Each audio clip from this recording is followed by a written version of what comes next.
application to the Kentucky Department for Local Government and to provide any additional information requested in connection with this grant application, which grant funds are in the amount of $2 million federal funds under the Neighborhood Stabilization Program and are for the acquisition, disposal, and maintenance of distressed homes and demolition of blighted structures. Thank you very much. Is there a motion to approve that resolution?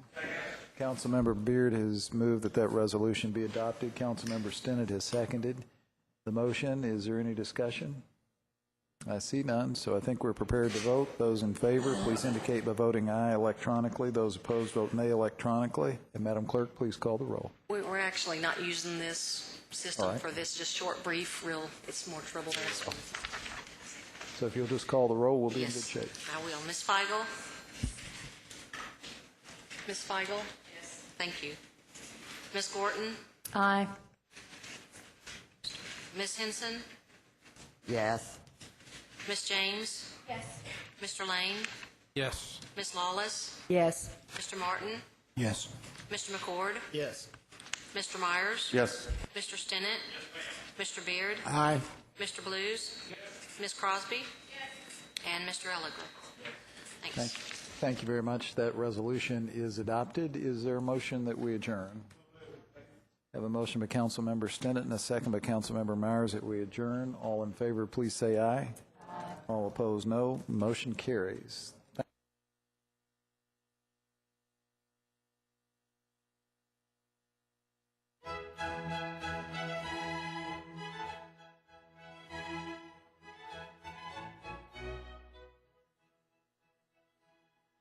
I see none. We have no docket to approve today. We do have a summary.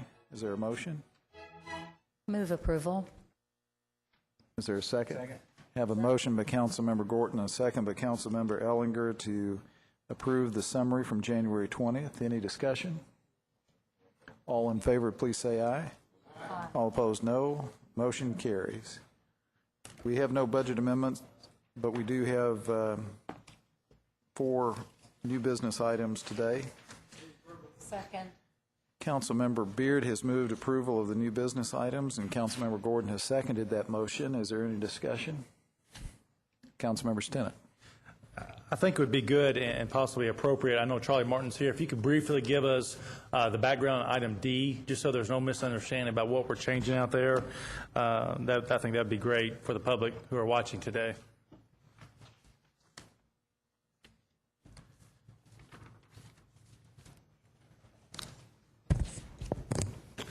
Item D, as you see in your packet, is a proposed ordinance to essentially add definitions to Chapter 16 relative to the stormwater program, but more importantly, change or add language on how LFUCG requires private property owners to maintain stormwater structures, which would include retention and detention basins.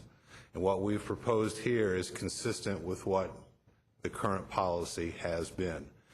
And the reason why we're proposing it at this point in time is that the settlement documents associated with the consent decree required that we submit an ordinance for the council's consideration by January 31st of 2009. So today's the day. It says, and it's very clear in my memo, is that we present it for consideration. And do we, in our ordinance, are we going to list what the required proper cleaning maintenance is? You know, in the text of the ordinance itself, it talks about that if it is a residential property and it has an easement, that essentially that what I might characterize, and some folks might argue with that, but what I would characterize as the light stuff, the general maintenance, the mowing, the picking up the trash, those type of things are going to be what is expected of the property owner. The urban county government will take the responsibility associated with the heavy lifting associated with those things, such as maintaining the actual structure itself, the concrete channel, the outlet, the type of things that are very difficult for an individual property owner or a group of property owners, they being residential, for them to be able to bear the burden of that. One thing that I think that is important in this draft is, and that this is something that we talked about considerably as we prepared this draft for your consideration, is the issue associated with retention basins. those that hold water all the time. That based on our review of documents, there is nothing in any of the plats that requires a retention basin anywhere. Retention basins themselves are not stormwater structures. Many of those retention basins or ponds, wet ponds that we see right now, were actually constructed as amenities, so they're elective type of things. The actual retention or detention part of that basin is actually the part of it that's above the water surface that you normally see there, because the dam is higher than that. Those things have a considerable amount of liability for this government, and so what we're proposing here is that we do not involve ourselves with retention basins. As you recall, though, that we have, in the stormwater fee proposal, you know, I felt like there's a mechanism there that we can give people some assistance by having grant programs and those type of things like that, and I think those things can still be fleshed out in order to be able to make certain things happen. Did that answer your question? I mean, the policy part of it, as far as how we go about doing things, is it's about helping property owners be able to manage these things in a way that's effective, that protects water quality. That's the starting point. That's why we're doing it. And I noticed in here mentions that, you know, filling in with dirt or fences, we're supposed to appeal to the division or the director of water quality. I thought we looked at things like that with the Division of Engineering and our county engineer. Are we changing that responsibility? Basically, yes. Good, thank you. Councilmember Feigl. Thank you, Mayor. I do have some questions about this, and it might be a misunderstanding on my part, but in section 16 through 87, item C, it talks about the a property owner having to maintain the integrity of the embankment and the structural items in the embankment, including concrete, pipe, gabions, stones, spillways. I mean, there's a whole list of things that the property owner is responsible for, which could be a very significant expense for that property owner. And my concern is how many of the property owners who have one of these drainage channels running between their house and their neighbor's house really understands that that's on private property as opposed to something that the city is responsible for.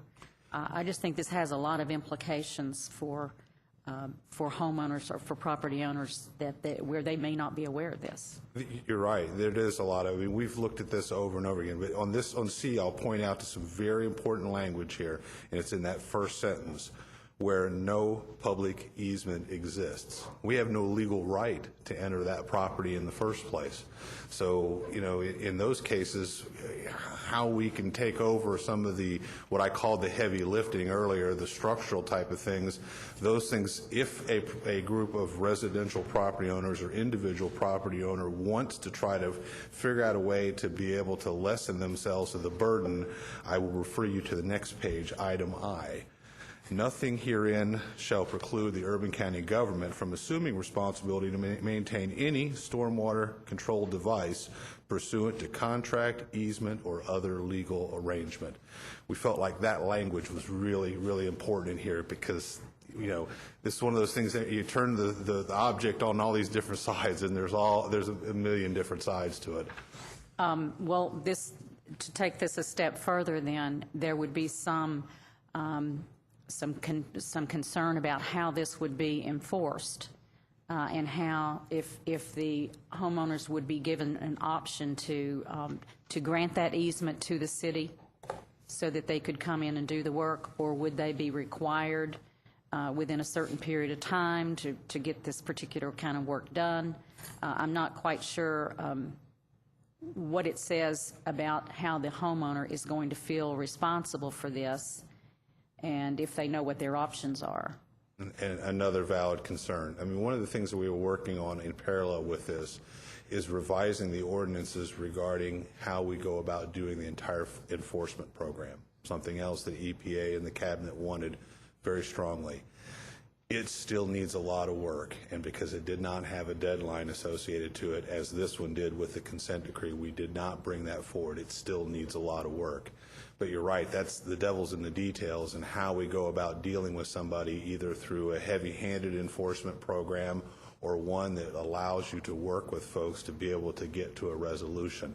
I like the latter, and I think that most people in my group like the latter. It's not about just trying to bully people into stuff. It's really about trying to protect water quality. And like I said, I recognize this. I've talked to several of the folks who've written into the newspapers about, their concerns about how they deal with basins, and I see their point. I have one in my backyard. I cut the grass, and I do. So I live it firsthand as well. It's a tough one. What we're doing right now here is we're proposing the ordinance, and that if there's additional discussion that's necessary, I'm all for that. We met that milestone by presenting this ordinance to the council for their consideration. As I recall correctly, we have 15 months from the lodging date, which would be roughly June of 2010, and to actually approve this. Obviously, wouldn't recommend that we wait that long, but I mean, this is not something that has to be done today, so I wanted to make sure that you were clear in that. I'm glad to hear that, because I do think there are some other details that really need to be worked out. Thank you. Councilmember Gordon. Councilmember James. Thank you, Mayor. I think Councilmember Feigl led to where I was going to get, which is there does need to be a little bit more discussion regarding this. And sadly enough, the way that our process works, this is the only way that you have to introduce an item.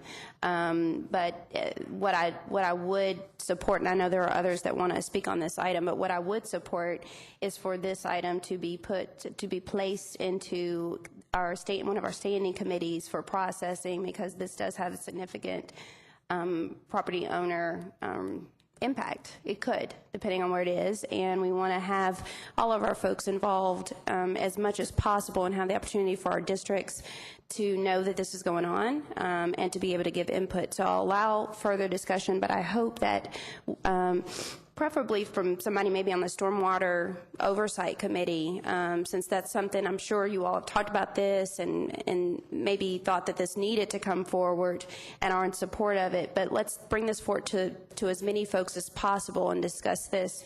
And I'm sad that this is our only process you have to bring this forward. But if I were to make a motion, it would be to table this or postpone this until we get a recommendation from a standing committee. Thank you, Mayor. Is that a motion? Okay. All right. Councilmember Gordon. Thank you, Mayor. Charlie, I just had one question, and I do appreciate that you're bringing this to us for discussion and whatever council decides to do with it, because we do need something in place.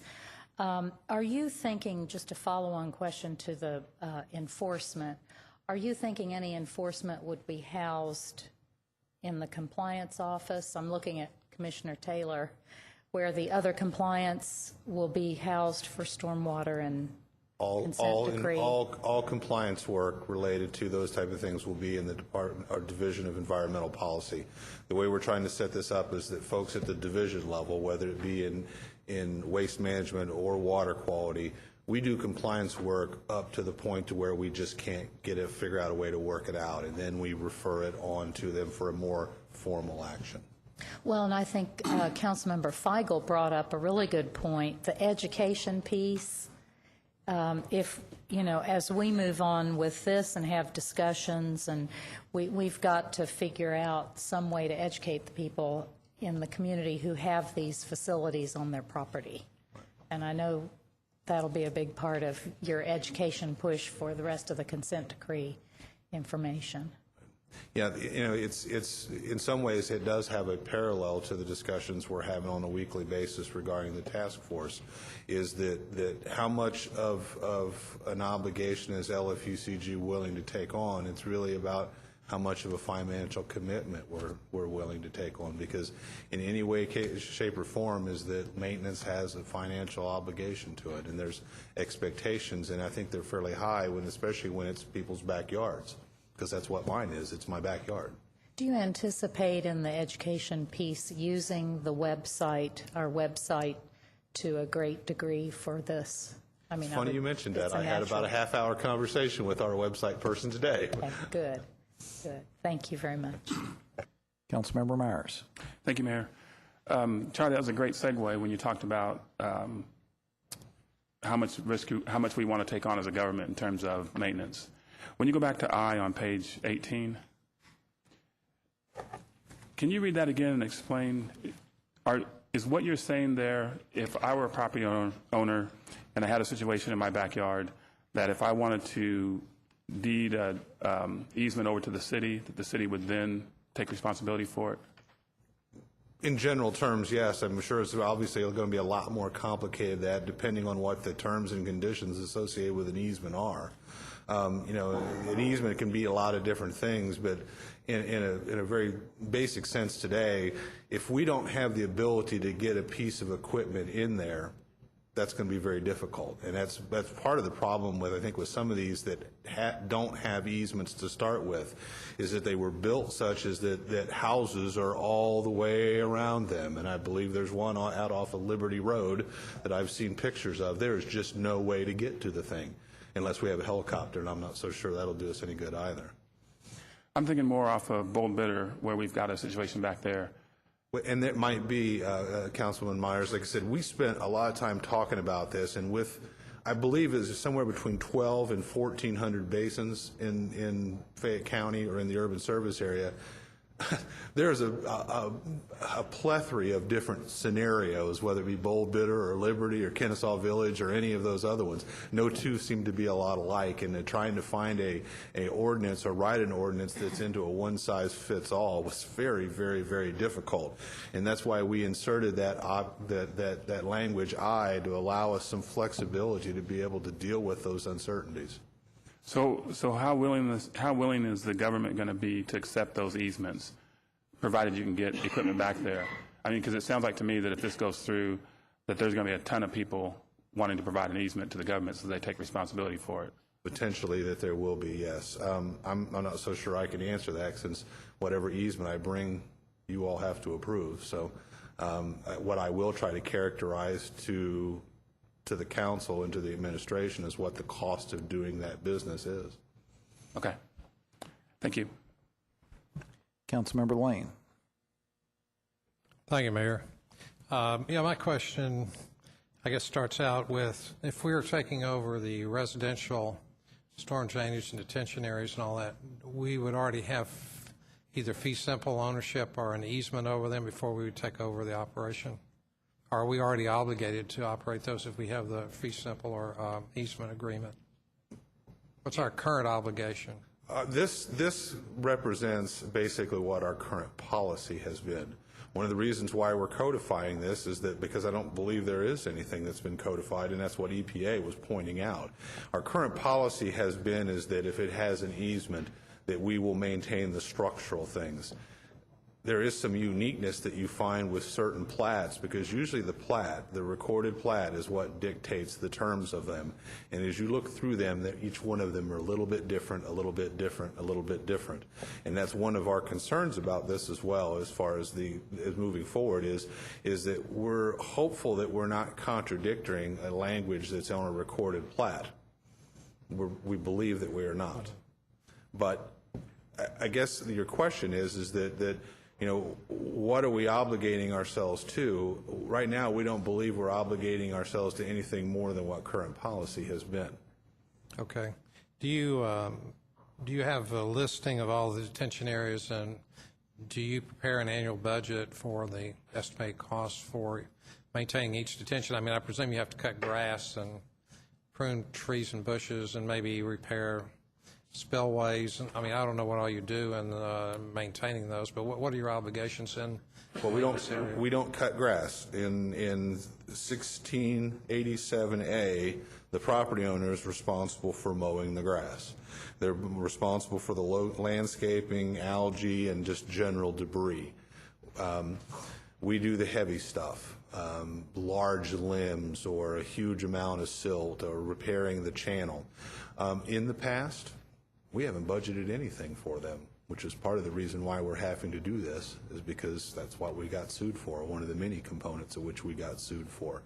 What I'm proposing in the stormwater management fee is, if I remember correctly, $500,000 a year devoted to maintenance, and we would be developing a priority list of doing capital rehab or rehabilitation to these basins that we're responsible to do this, provided that we approve this ordinance or some similarity of it to it. There's another $750,000 that is for what I call capital rehabilitation. That might be things that you have to bid out, that require outsourced work, as opposed to going in and correcting an erosion problem or rebuilding a broken thing, something that's not as minor, I guess. Right. This is money that's currently in the LFUCG annual budget, or is this a proposed budget line item in a new budget? This is the proposed budget line item associated with the stormwater management fee that the task force is currently evaluating, that was appointed by the vice mayor. Right. If a current neighborhood, say, is maintaining and operating their detention pond, and they haven't given an easement or fee simple title to the Irvine County government, and they want to turn it over to the Irvine County government to handle, and I think many of the neighborhoods will want to do that, because if we do implement the storm drainage tax, they're going to say, well, we're paying y'all the money to handle this, and they want to turn it all over. What are your standards for accepting existing detention ponds before you would take them on? Do you do an engineering study and make sure they're in good condition, there's no capital improvements required before you would receive them? That would be, well, first of all, let me say is that it wouldn't be my recommendation that we take any ponds. It goes back to what I said before. I think that we're taking on a huge liability by taking over ponds. When I say ponds, I mean wet ponds. On the detention basins, I think that there is a policy that was approved by the council or endorsed by the council somewhere around 2003 that has criteria to go through, but I can't say I've got it committed to memory, and I don't have it with me. But there was a process that they went through in 2002 or 2003 regarding how certain basins could be transferred over to the government. Well, since that ordinance was probably passed before the majority of our council members were elected, I think it would be very appropriate if you could get a copy of that ordinance and maybe provide it to council members so we can review that. The other thing I was going to ask is that it says no tree shall be planted on any dam structure associated with the stormwater control device. Could you touch on, just for the general public, what the reasons for that is? Because roots will undermine the structural integrity of a dam, and that's built to hold water, and when it's full, it has considerable amount of pressure pushing against the side of that dam. And so having things planted in it undermines the design structural integrity of it. It's a public safety issue. All right. The other question I have is your area on commercial and industrial areas.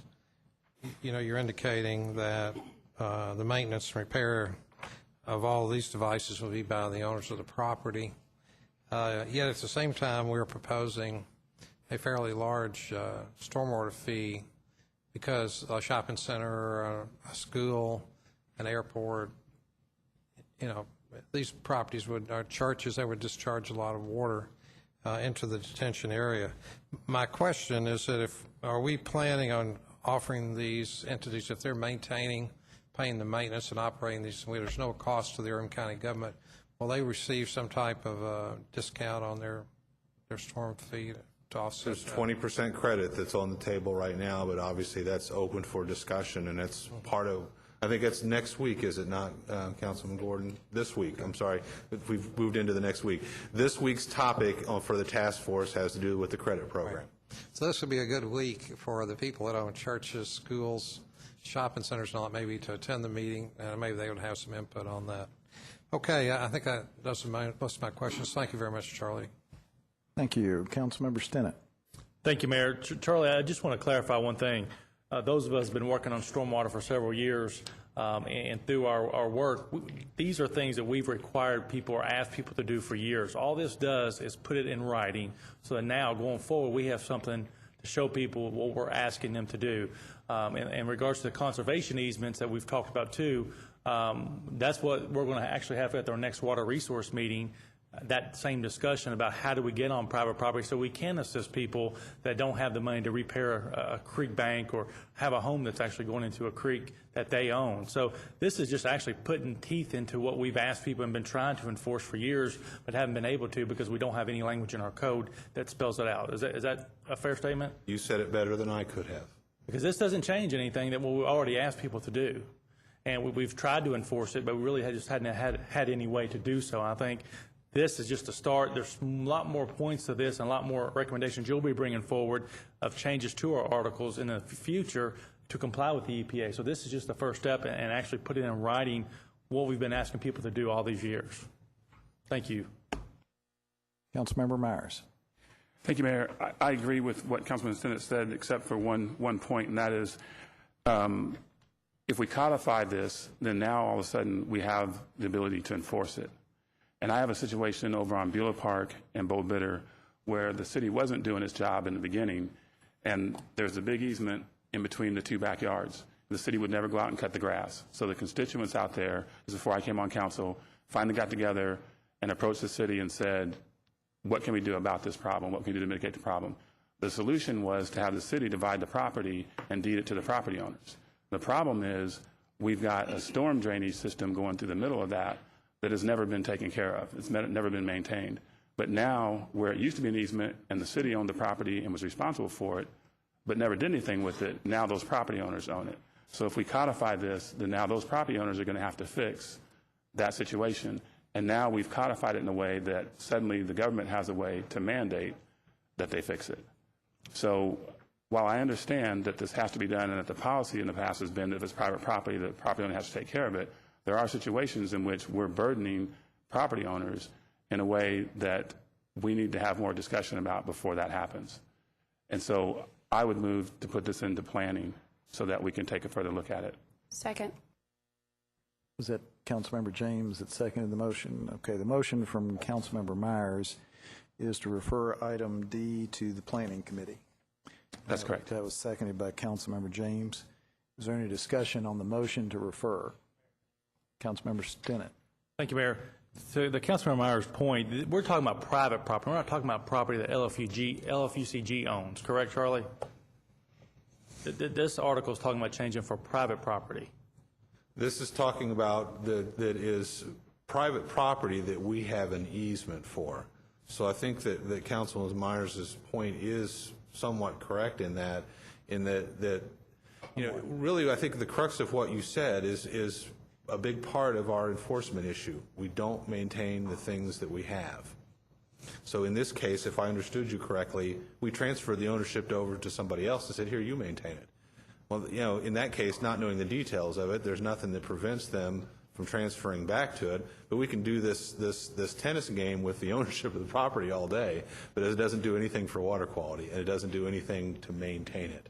And what we're trying to propose, I think, as Councilman Stinnett mentioned earlier, is that we're trying to put in place what our policy has been all along and codify it. But I is allowing us to be able to be flexible enough to where if there's a way that we can work it out with our residential property owners to where we can maintain it or it can be maintained, that's the end game, or otherwise we're going to get sued again by somebody. But we also have got to be willing to invest the capital necessary to maintain what we're responsible to maintain.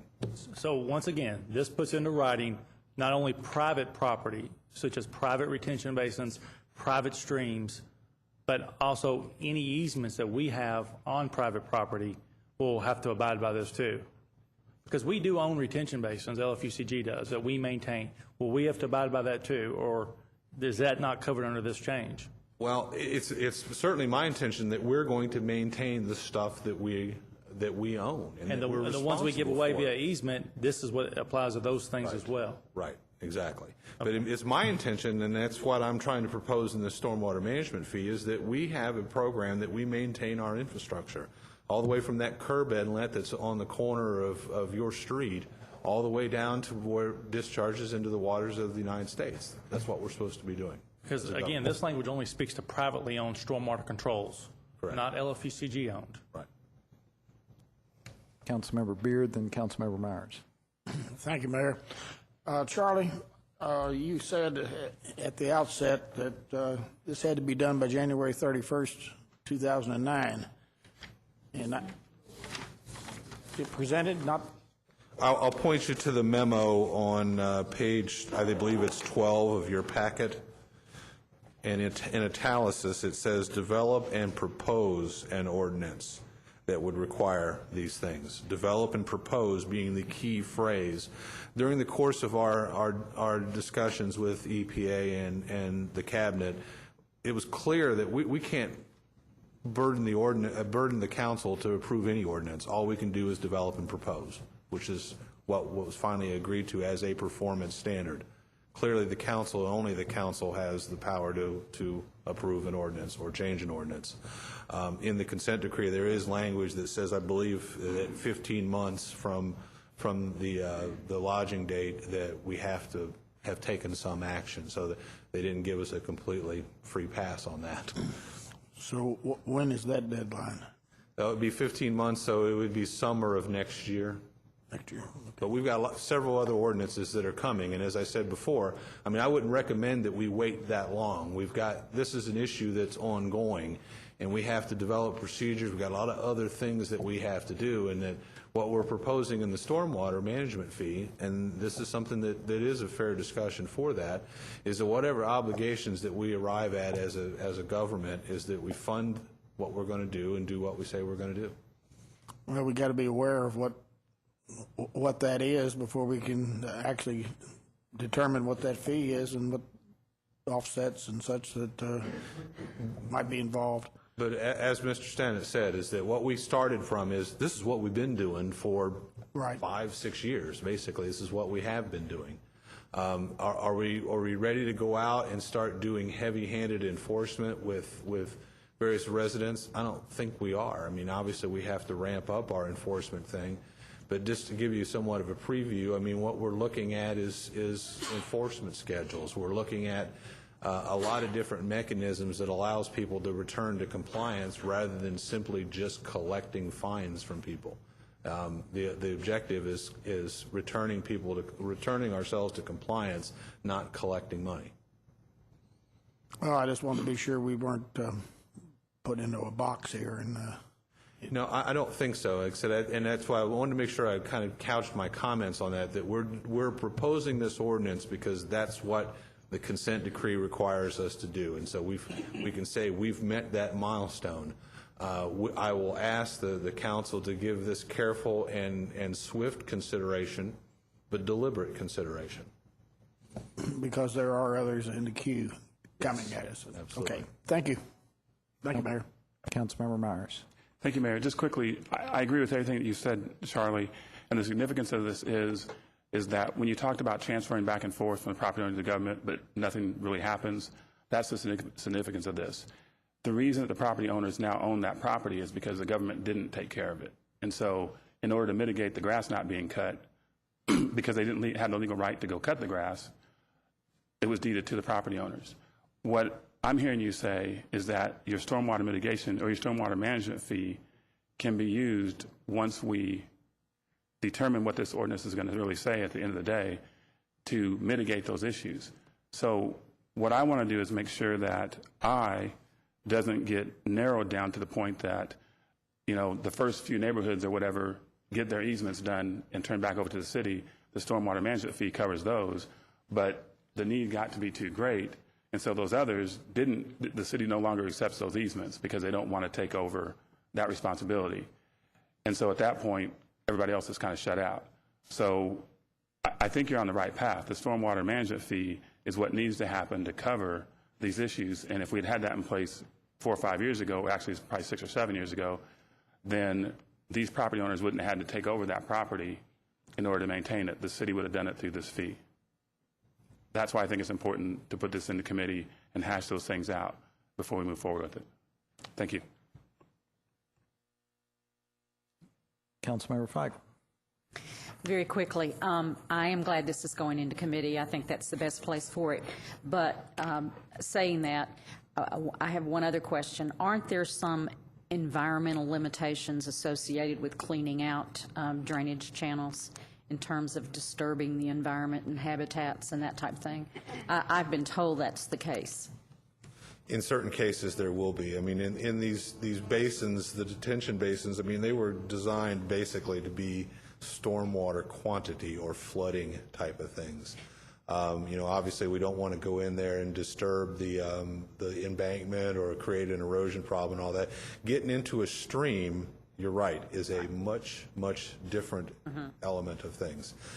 We've struggled with that sometimes as far as getting clear answers. What is maintenance if there's a bunch of tree limbs clogging the culvert and just taking those out versus going in and doing something that's dredging?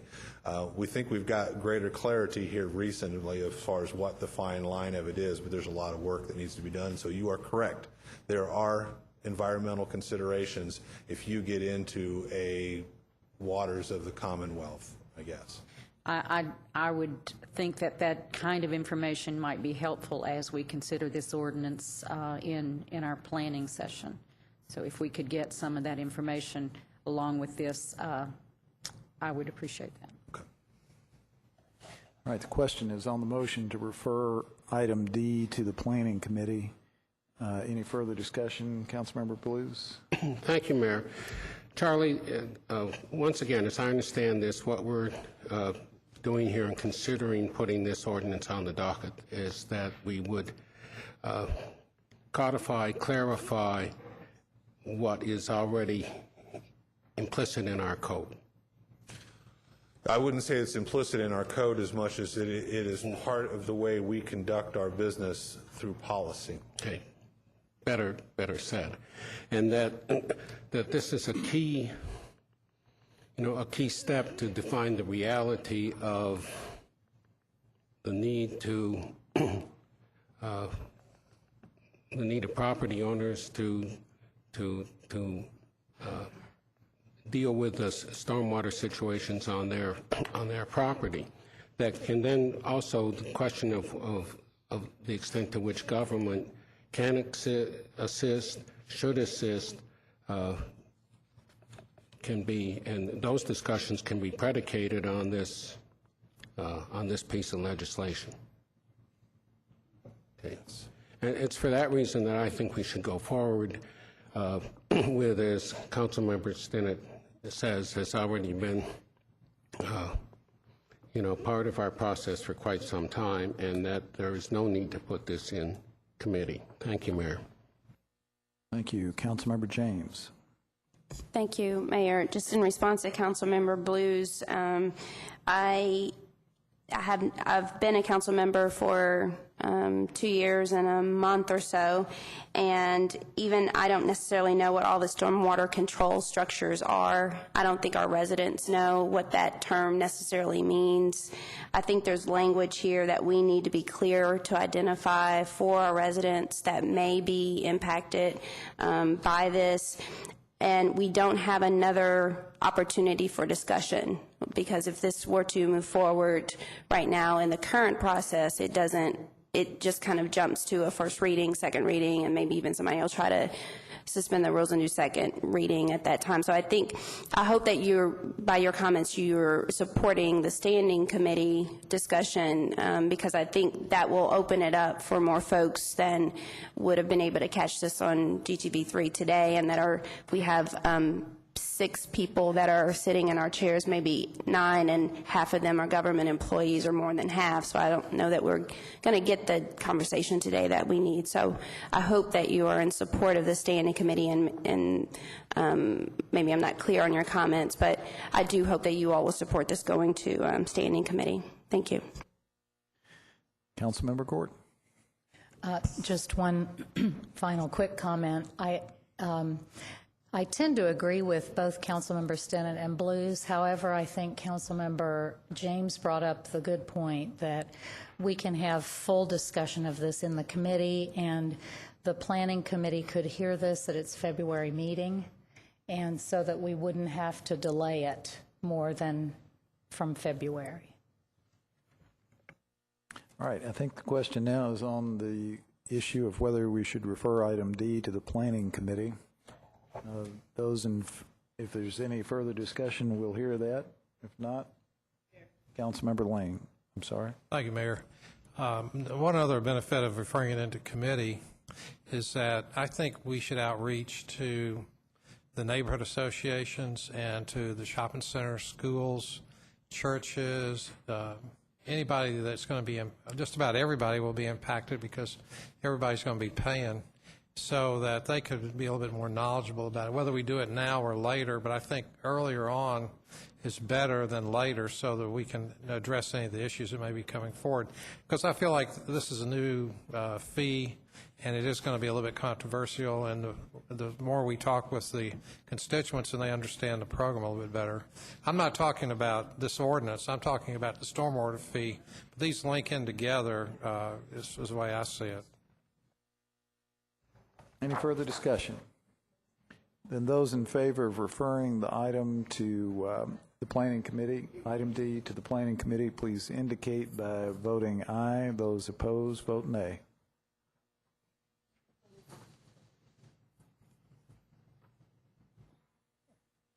Thank you very much. The matter is referred to the Planning Committee.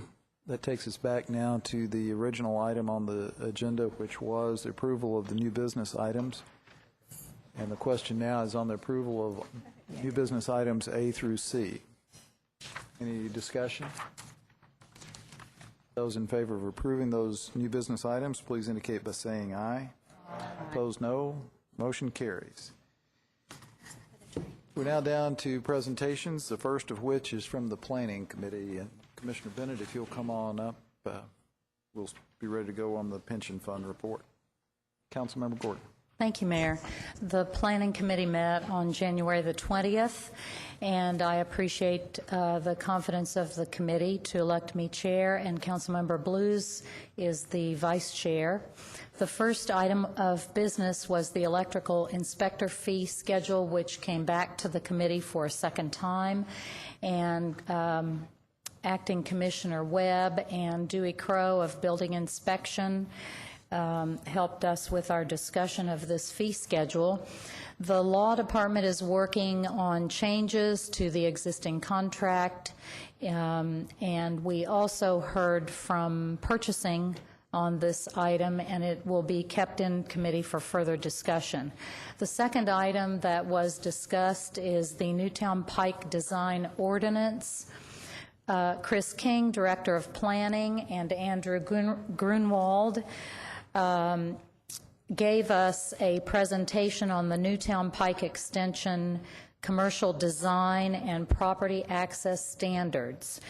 As this Newtown Pike Extension goes forward, this proposed ordinance would address urban and pedestrian character, building scale, off-street parking, and access management of the Newtown Pike Extension. So the next steps in the project are education and feedback from property owners along that pathway for the extension, and then a final ordinance will be developed and reported back to the Planning Committee. And so the timeline on this is that Mr. King suspects that by March or April of '09, we will have that final ordinance to consider. And then the last item, which was discussed in the Planning Committee, was the land bank and the abandoned delinquent property tax ordinance. As the land bank program, according to Kentucky Revised Statute, goes forward, there has to be an interlocal agreement between among the LFUCG, the school system, and the state. And so this is the first step, which is being acted upon for the ordinance. And there was discussion about bringing the interlocal agreement directly back to the Planning Committee. The Planning Committee did not feel that it wanted to slow the progress of this because They're very close to having the interlocal agreement signed and agreed upon. So the motion, which the committee approved, was to ask the law department to bring the interlocal agreement directly back to the blue sheet process rather than to the planning committee. And I will simply put that forward as a motion so that everybody agrees we should bring it directly to the full council. Is there a second? Councilmember Beard has seconded Councilmember Gordon's motion. Any discussion? All in favor say aye. Aye. Opposed, no. Motion carries. And that completes my report. Thank you. Turn the podium over to Commissioner Tim Bennett, who's here to give us an update on the Police and Fire Pension Fund. Commissioner Bennett. Thank you, Mayor. Excuse me. I'd like to give you a very brief update this afternoon on the activities that have been going on over the last several months with respect to the unfunded liability in the Police Officers and Firefighters Retirement Fund. As most of you probably know, some of the new ones may not, the most recent actuarial report, which was June 30th of 2008, estimated that the fund had an unfunded liability of roughly $246 million. We, over the last several months, have been trying to devise a plan to most effectively deal with that, to get the fund funded as quickly as possible and as inexpensively for the taxpayers as possible. Two kind of parallel tracks have been going on. We've been working on a plan internally, as well as a task force that the Vice Mayor appointed last fall has been working kind of in parallel with us. The Mayor has made a proposal to the task force that attacks the problem on both fronts, both funding the past service liability, the unfunded liability as it exists today, as well as looking into the future and trying to make sure that the fund and the government don't get in the same shape again 10, 15, 20 years down the road. In a nutshell, the plan would be to begin funding the unfunded liability through a series of bond issues. You may recall last spring, as part of the budget recommendation, the Mayor proposed in this current fiscal year that we would issue approximately $70 million in bonds, deposit the bond proceeds into the pension fund in an effort to begin eating away at that unfunded liability, substantially eating away at the unfunded liability. Then over the next 5 to 6 years, we would issue an additional series of bond issues each year until we fully fund the fund over that period of time. At the end of that period of time, the fund would be whole. We would have to continue to make our normal contributions going forward, but we wouldn't have to make any mortgage payments, if you will. So the fund would be whole. The government, however, would have to continue over the next period of years, depending on how we structure the bonds, 15, 20, 30-year period, to make debt service payment on those bonds. The alternative that has received much discussion and was voted on at the November Pension Board meeting was that we could just contribute over the next 23 years 46% of salaries. Now, the upshot of that is it would take 23 years to fully fund the fund.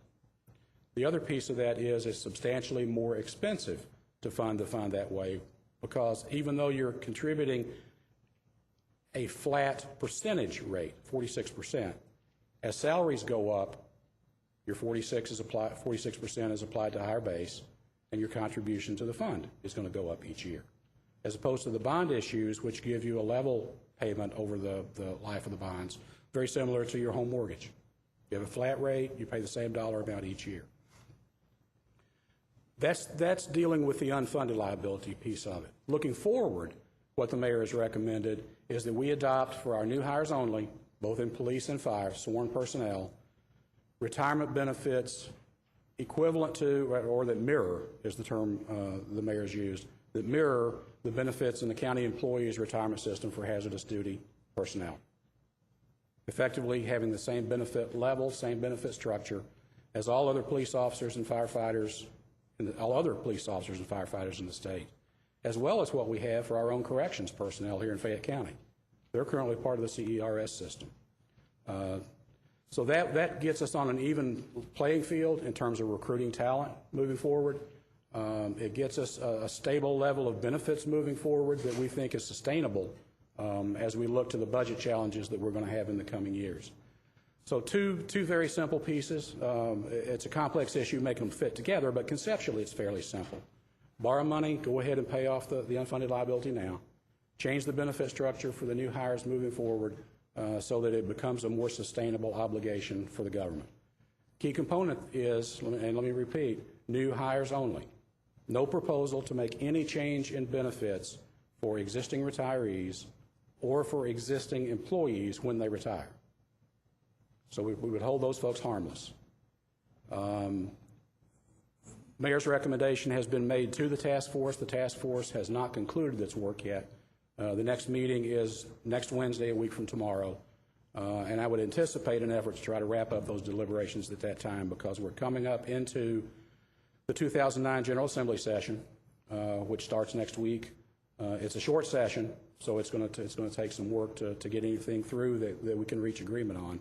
But I think it's important that we go ahead and deal with both of these issues simultaneously to the extent that we have the ability to do that. A lot of information in a very short period of time, and I understand that, and I'll be glad to follow up with each of you individually as you like, show you some of the calculations, show you the plan on paper.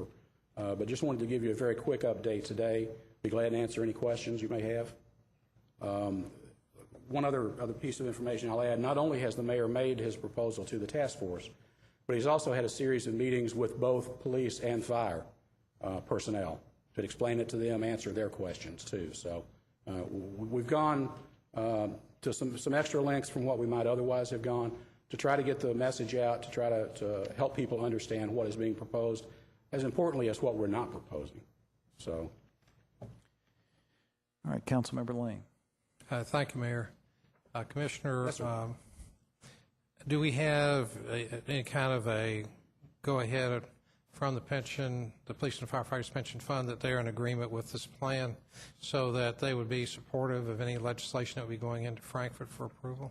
The board clarified its expectations at its January meeting, the meeting a couple of weeks ago, and it indicated that its expectation was that we would contribute the amount we otherwise would be obligated to contribute this year, but that contribution could be made either with bond proceeds or with a direct general fund appropriation or a combination of the two. So as long as the contribution is made, the pension board members at this point are not concerned with the origin of the funds, as long as they are deposited into the fund as we're required to do. Well, my question pretty much, so don't we have to rely on a state statute to modify the benefits and the new, to match up with the county employees' retirement fund? Yes, we would. And do we have the support of the Police and Firefighters Pension Fund Board supporting that position? So when we go to Frankfurt, we would have our delegation from the area and representatives of the government and representatives of the pension board that would be supporting that position so that we could get this approved by the General Assembly? The board to this point has not taken a position on the proposal to change benefit for the new hires. And frankly, I'm not sure that is a position the board needs to take. The board's responsibilities are to administer the fund, administer the funds in the fund according to the benefits the statute provides. So it's really not the board's role necessarily to propose or support a benefit change. Now, one thing we have been trying to gain is the support of the rank and file police officers and firefighters, and that's the reason we've made the effort to go to several of the roll calls for police. We've had several sessions at the Fire Training Center that we televised on our internal cable system so the folks at the station could hear it. We've been to FOP meetings. We've been to Retirees Association meetings.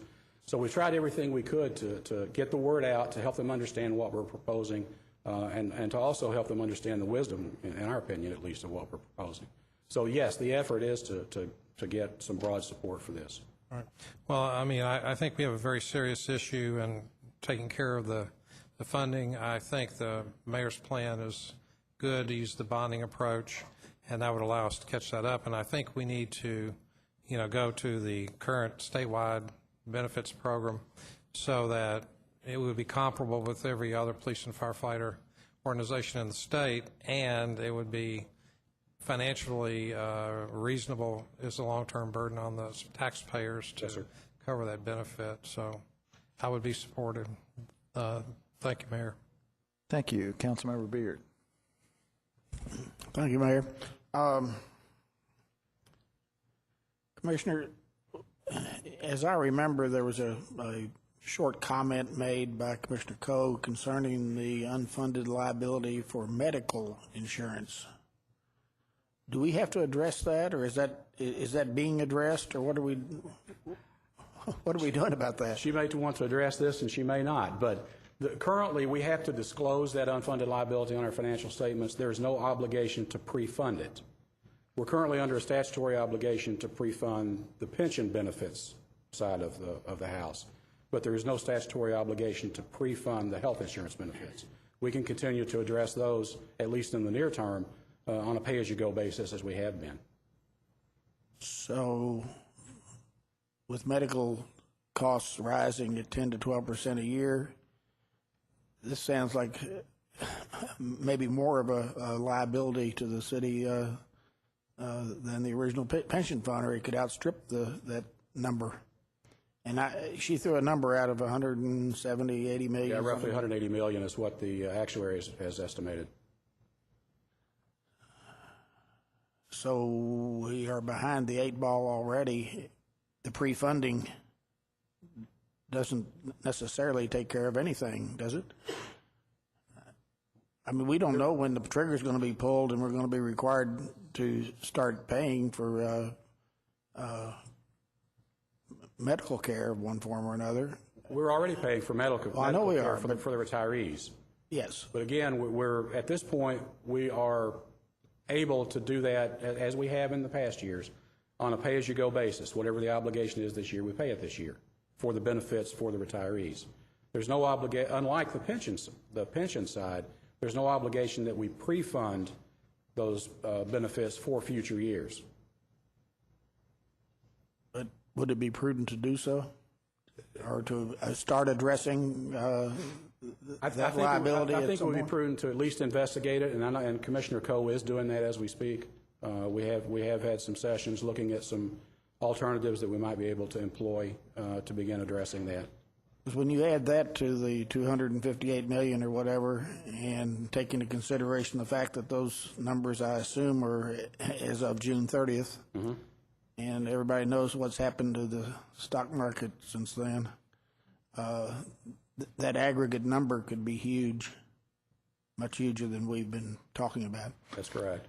But again, I just want to leave everybody with that good news. Yeah, even though there have been obviously declines in the stock market and asset values in the fund, I would caution you though that even the actuary is taking a long-term look at the fund.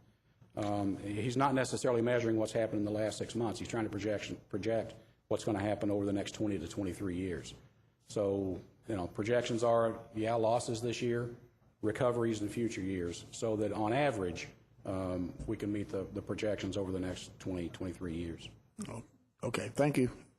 Thank you, Mayor. Thank you. Councilmember Crosby. Thank you, Mayor.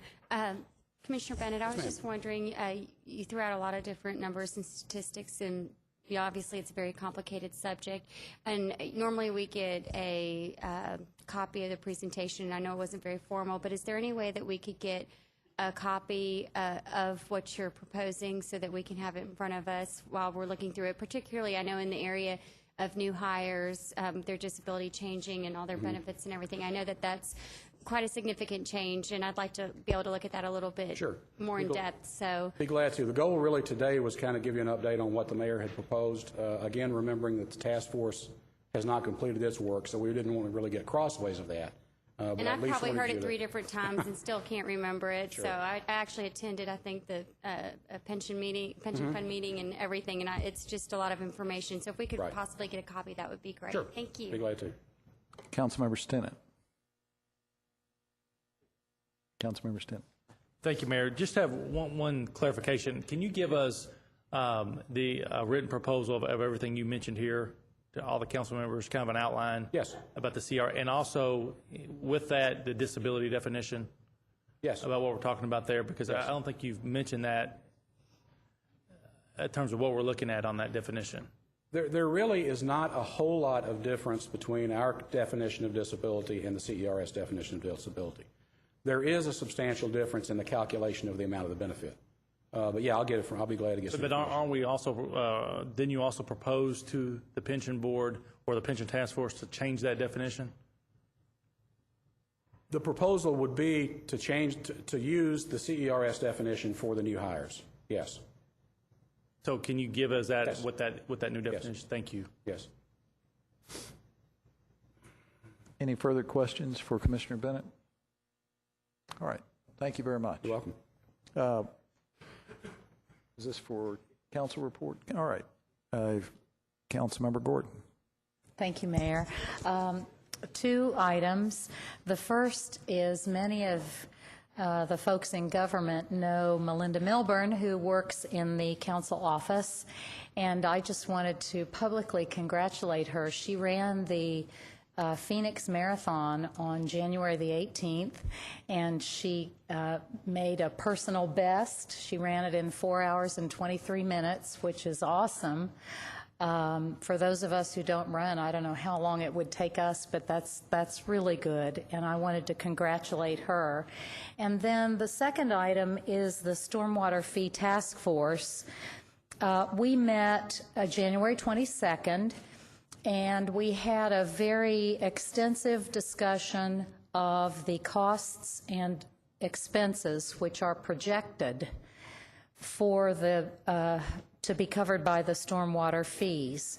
And I want to thank Charlie Martin and Commissioner Taylor, who did a lot of preparation for that meeting. I want to thank Councilmember Feigl, who has attended, I think, maybe all but one of our task force meetings, even though you're not on the task force. Thank you very much. Council members, I'd like to invite each of you to the next task force meeting. It's on the 29th, which is this Thursday.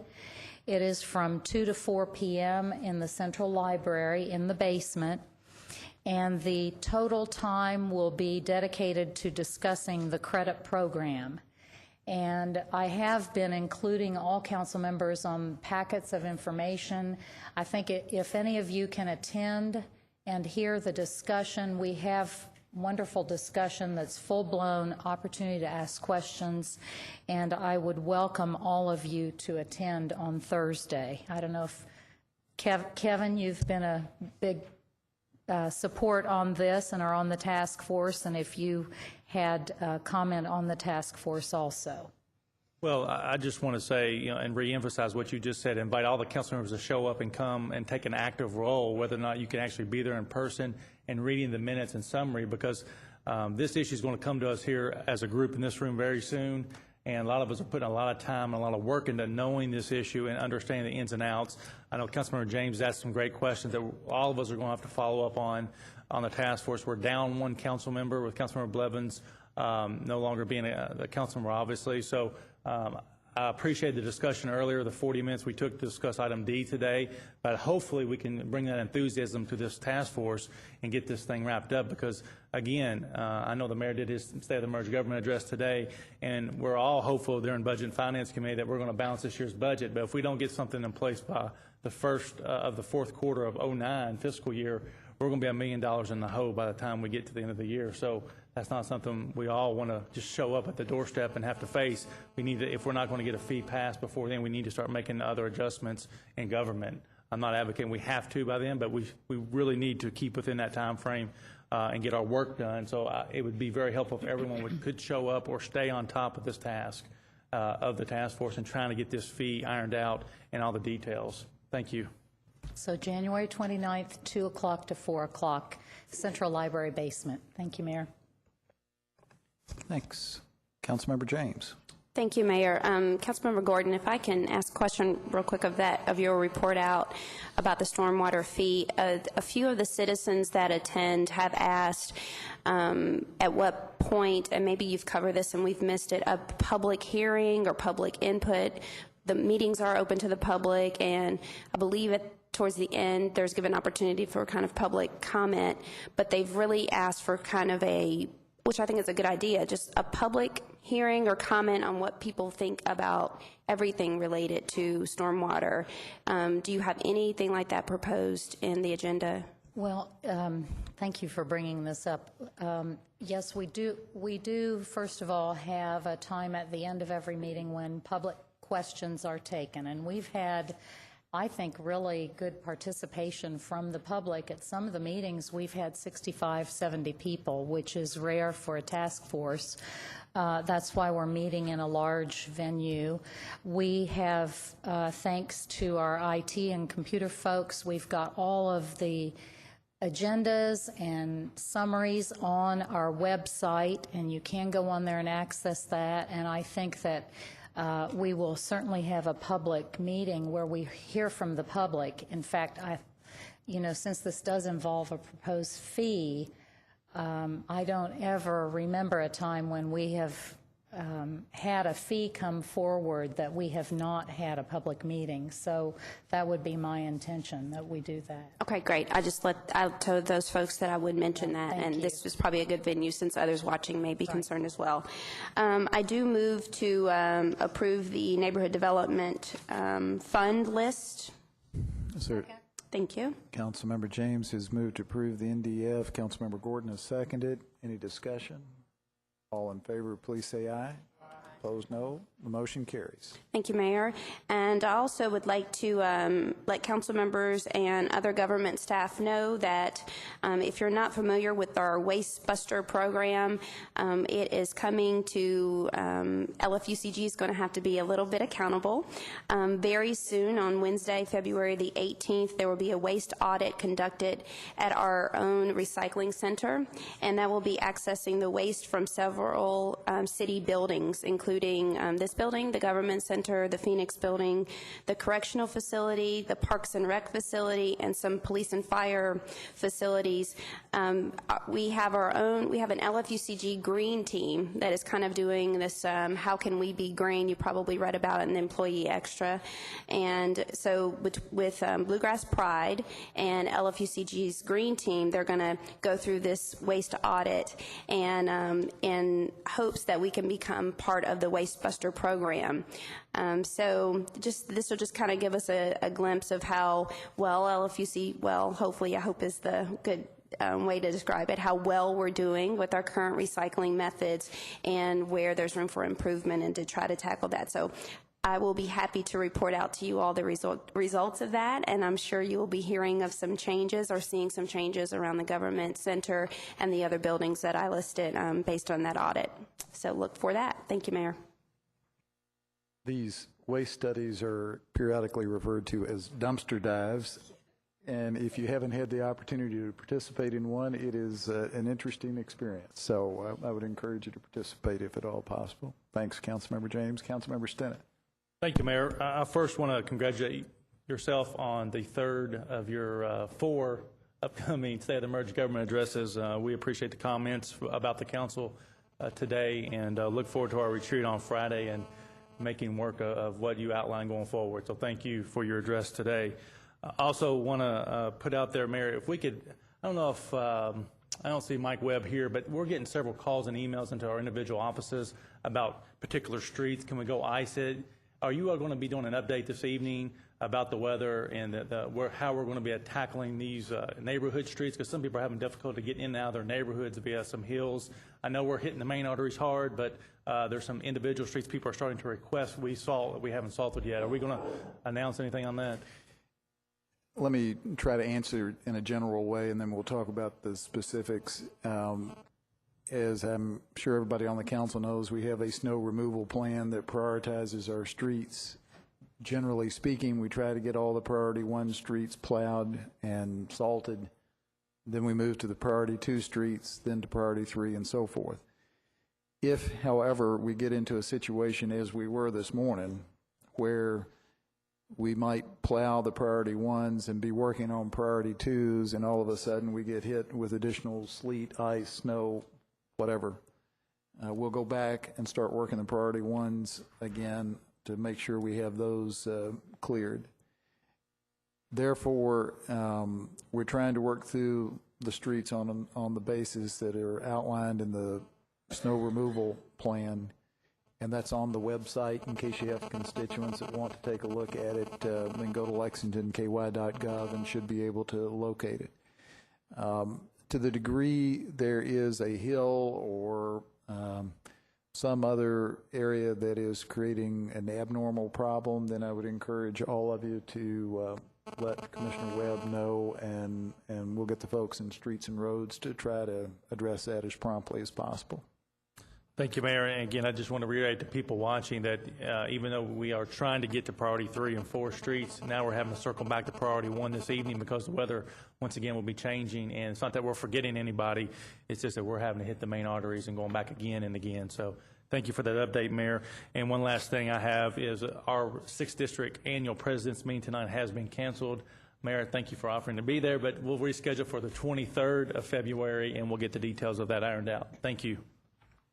Thanks. Councilmember Blues. Thank you, Mayor. I just have a couple of neighborhood association meetings coming up to announce on Monday, February 2nd at 6 p.m. The Georgetown Street Neighborhood Association will hold its monthly meeting in the O'Rear Center in Douglas Park.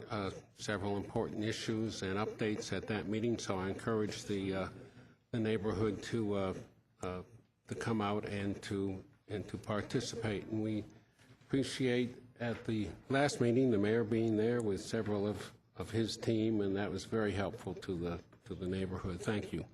And same evening, Monday, November 2nd.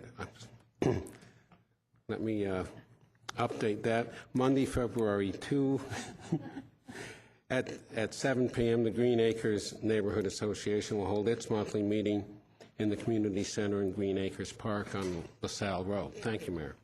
Thank you. Councilmember Ellinger. Thank you, Mayor. The mayor had a task force that looked at Affordable Housing Trust Fund, and they've come back with their report, and I met with them, and we thought the best way to bring it to the council, especially the new council members, and I sent an email to everybody, was to have a workshop, and we have tentatively scheduled for February 10th at 5 o'clock. And I heard back from a few council members, and I didn't hear any that couldn't be there, so I'm going to make a motion at this point that we have a workshop on February 10th at 5 o'clock in the 5th floor. Second. Councilmember Ellinger has moved that we schedule a workshop on February 10th at 5 p.m. for purposes of dealing with Affordable Housing Task Force report. Any discussion? All in favor, please say aye. Aye. Opposed, no.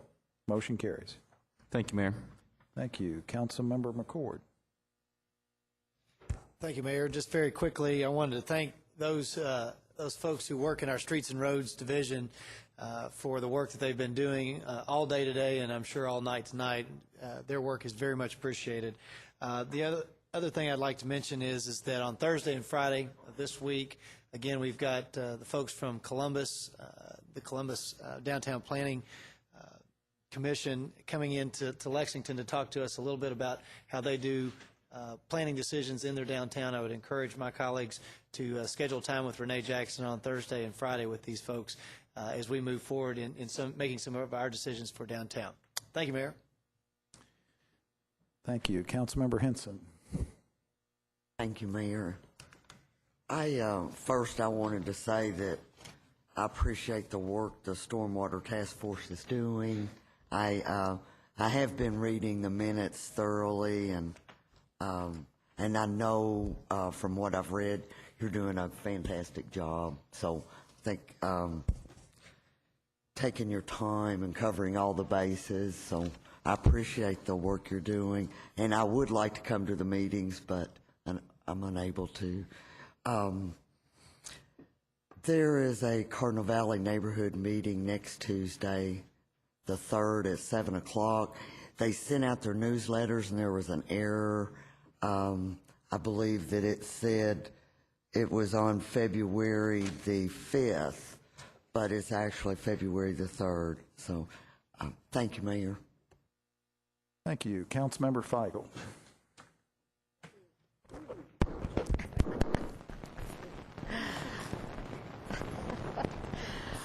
Just wanted to let you know that the meeting that had been scheduled for last night with the Chevy Chase Neighborhood Association, the Chevy Chase Merchants Association regarding the parking authority was canceled because of weather and is rescheduled for February 3rd, and it's at 6 o'clock at Buddy's in Chevy Chase. Thank you. Does any other council member wish to report? Well, let me just say a couple of things. First of all, our police officers and our folks in streets and roads, as Councilmember McCord mentioned a moment ago, have been working very diligently, and I am very grateful for their efforts. I heard one story that I wanted to relay to the members of the council because I think it speaks volume to the level of dedication of the folks in streets and roads. As you know, we had a little dusting of snow yesterday morning, and we had planned on starting our 12-hour shifts yesterday morning at 8. Well, at 4 o'clock in the morning, a number of folks from Streets and Roads were calling in to see whether or not they needed to come in early to deal with the light snowfall that we had, and I thought that spoke a lot about their level of commitment to their job, and I'm very appreciative of that. They've been working hard. Unfortunately, we've got about we're in the middle of a 30-hour period of precipitation here, and we'll keep them pretty well occupied tonight and into tomorrow, but they've done a great job so far, and I'm appreciative of their efforts. And our police department has been out working hard. I see Commander Henderson back here. Please express my appreciation to everybody there because their work doesn't stop when it starts raining or snowing or sleeting or having freezing rain, and we're very grateful for the work that all of our police officers have done. Finally, let me respond to something Councilmember Stinnett said a moment ago. I feel very strongly about what I said about the 17th Council today and at the swearing in. Those of you who were involved in 2007 and 2008 got an enormous amount accomplished for our community, and I am very grateful for your cooperation. I really believe that one of the reasons for our success was the fact we took some time in January of 2007 and talked a little bit about some things we wanted to work on together. And as you know, we're scheduled to do that again this Friday. We have reserved some space at the ballroom at the Tates Creek the clubhouse at Tates Creek Golf Course. So it'll be here in town. It will be a low-cost operation by design, so I hope all of you will be able to participate. It will be a good time to kind of exchange some ideas, and I hope to see you there on Friday. Hopefully, we'll start at 9 and finish by 3. That's the game plan, maybe a little earlier if we're able to move along a little faster, but thanks for your cooperation in getting that scheduled. That's all I have. Is there anyone who wishes to address the council on issues not on the agenda? We're open for public comment. I see none. Could we have a motion to adjourn?